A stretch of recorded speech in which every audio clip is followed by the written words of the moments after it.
it seems like because of my large following on social media, you think that I'm for the streets, among other things.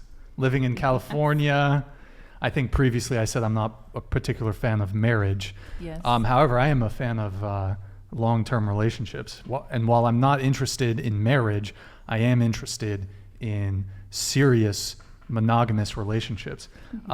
Me personally, sleeping with a new girl every week doesn't interest me. And it really honestly has never interested me. It's never interested in me because I've always preferred continuity with a partner.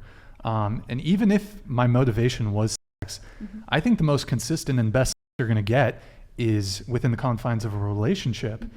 You know, if you have a continuity there, just on a purely physical level, they know exactly what you like. They know what you like. You know what they like. You have a comfort with each other. And if you love each other, I think that makes sex way better. So, I mean, I don't, there's no point to me to sleep with a girl once. I've had, like Santa Barbara's a very touristy city. So I'll have girls that I'll match with on Hinge or whatever. And they're in town for the weekend and they'll be like, let's hang out. And whatever. It comes up that they're just in town for a brief period of time. And I'll say, hey, I'm not interested. Even if it's just like, I'll come over and you, it does not interest me. It's not worth my time. The only girls I want to have sex with, I want to continue having sex with them and pursue it because I don't know. To me, it's just not, like I said, I'm very busy. It's not worth my time. And Oh, look at that. I Wholesome love Brian. that. Yeah, Wholesome Brian has entered the chat. Yeah, it sounds like you're a long-term mating strategist. That's most people. Yeah, most but people want one person. Marriage is an L. Yeah, it can be.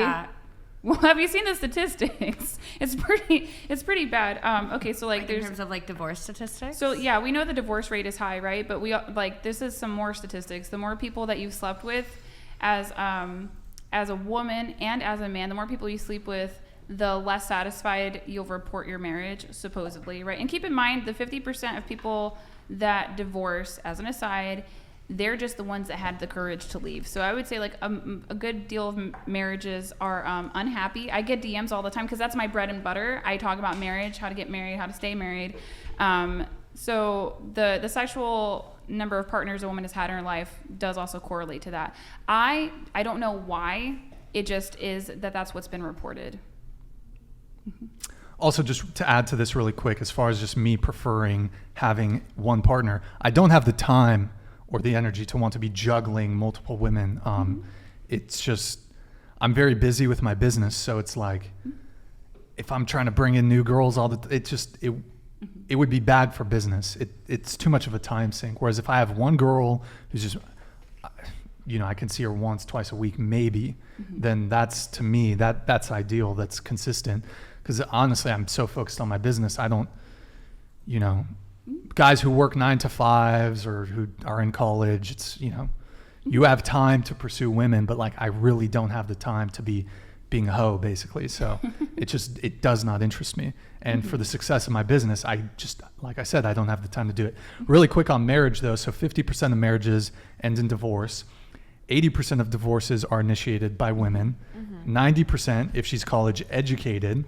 90% of child support payments go from men to women. 97% of alimony payments go from men to women. Thus, it's an L as a dude, just statistically speaking. Look at the data, look at the stats. Like, it's not good for men. So my thing is, you never sign a contract with someone who is rewarded for breaking it. And women in today's day and age, if the guy's the breadwinner, they are rewarded by breaking the marriage contract. See, if you look at the vows of marriage, what do they say? They say, till death do us part. That has to mean something in today's day and age. But it ain't the case. If I do marry a girl, which I think is unlikely, I'd have to meet someone quite exceptional, it has to be till death do us part. There is no divorce. So like, to me, like I'd have to be so certain. And even then, how many people get married and they're like, I'm sure this is going to work, and it doesn't. So even just off that alone, I'm not particularly inclined to go through with it. But your words have to mean something. Till death do us part has to mean something. And frankly, in today's day and age, it doesn't.